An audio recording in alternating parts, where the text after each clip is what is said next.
Ciao ragazzi, benvenuti a questo nuovo video. Io sono Emakotov di AsiaMovieLife.com e questa è la classifica dei 5 film più brutti di Jackie Chan.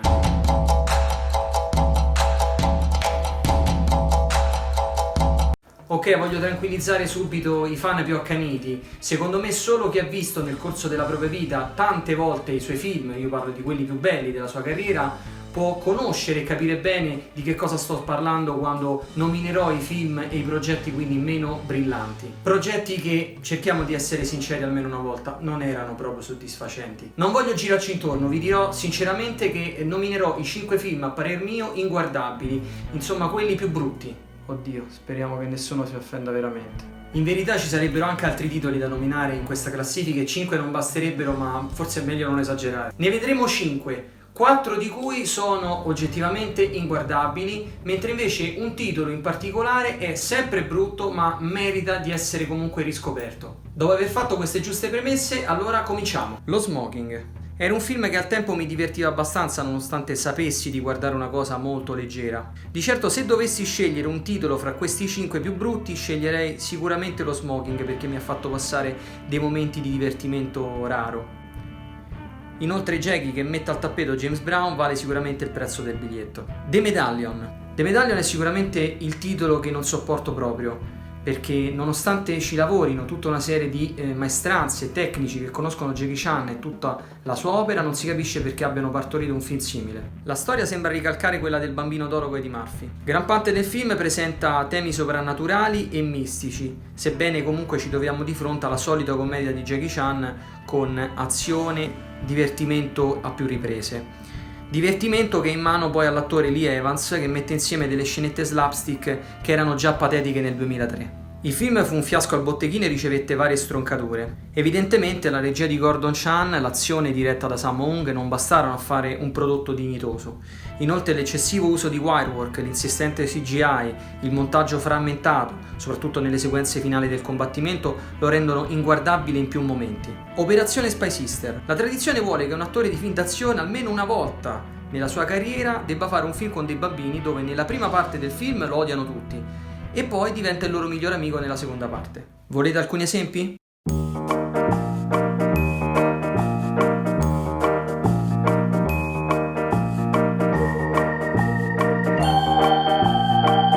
Si vede che hanno speso tutto il budget praticamente per pagare Jackie Chan e il catering per far mangiare i bambini, perché il film sembra veramente un prodotto a basso costo e solo per il mercato home video. Kung Fu Yoga. Nonostante il regista sia Stanley Tong, quello del mitico Police 3 Super Cop e Terremoto nel Bronx, il film presenta tutti quei problemi degli ultimi film di Jackie Chan, quindi trame assurde che ricalcano i suoi film già visti, set esotici e divi locali per pubblicizzare il film in quelle zone, belle donne che non sanno recitare, animali in CGI imbarazzanti e giovani star cinesi da lanciare. Veramente troppo nell'epoca moderna vedere un film di Jackie Chan così. Fantasy Mission Force. Facciamo un passo indietro nel tempo e parliamo di un titolo veramente assurdo a cui Jackie Chan ha preso parte. Era il 1983 e Jackie veniva da un periodo di grande successo che era tra il 78 e l'83, dove c'erano stati dei film veramente memorabili come Il serpente all'ombra dell'aquila, The Young Master, Dracula, Project A, per nominare alcuni. Quindi non si capisce perché lui abbia preso parte a un film così scadente. Anche se questo è da ricollegare sicuramente alla presenza nel film di Jimmy Wang Yu, una delle star più importanti della Hong Kong di quel periodo, che era un grande amico di Jackie Chan e probabilmente c'era un impegno reciproco, c'era una sorta di dovere verso l'amico. Il film presenta una commistione di vari generi, azione, fantasia, commedia. Non è facile raccontarne la trama. Comunque giusto per darvi un'idea. I giapponesi hanno rapito alcuni funzionari durante la seconda guerra mondiale e li hanno tenuti prigionieri in Lussemburgo. Gli alleati mettono insieme una forza per localizzare questi generali e salvarli, e a quanto pare anche con loro un nascondiglio pieno d'oro. Questi insoliti personaggi si metteranno in viaggio con la loro jeep per sfidare la potenza dell'esercito giapponese e lungo la strada sfideranno maghi, guerrieri amazzonici e vari traditori. Queste poche righe non rendono giustizia al surrealismo di cui è intriso questo film.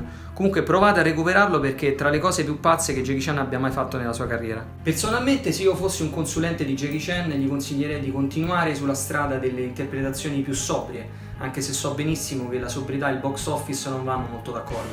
Di concentrarsi su veramente delle sceneggiature importanti, di storie veramente impegnative, Per citarvi alcuni film più carini dei suoi ultimi tempi, posso consigliarvi Shinjuku Incident o The Foreigner, tra l'altro diretto dal regista di 007 Casino Royale. The Foreigner potete trovarlo anche su Netflix, quindi potete recuperarlo lì, e Shinjuku Incident invece da noi viene chiamato La vendetta del dragone. Sì, lo so, titoli sempre anonimi da parte nostra. Siamo arrivati alla conclusione di questo video. Io vi dico che sono aperto a tutte le opinioni, anche negative, però mi raccomando che siano costruttive. Quindi scrivetemi sotto ai commenti la vostra opinione in merito ai 5 film che ho appena nominato, se siete d'accordo, o se ce n'è invece un altro molto più personale che reputate altrettanto brutto, fatemelo sapere. Sarò molto curioso insomma di dialogarne con voi. Mi raccomando, iscrivetevi al canale se non l'avete ancora fatto, perché mi date un incentivo in più per creare contenuti e metterli sul canale. Mettete un like se vi è soprattutto piaciuto il video e noi ci rivediamo al prossimo. Ciao ragazzi!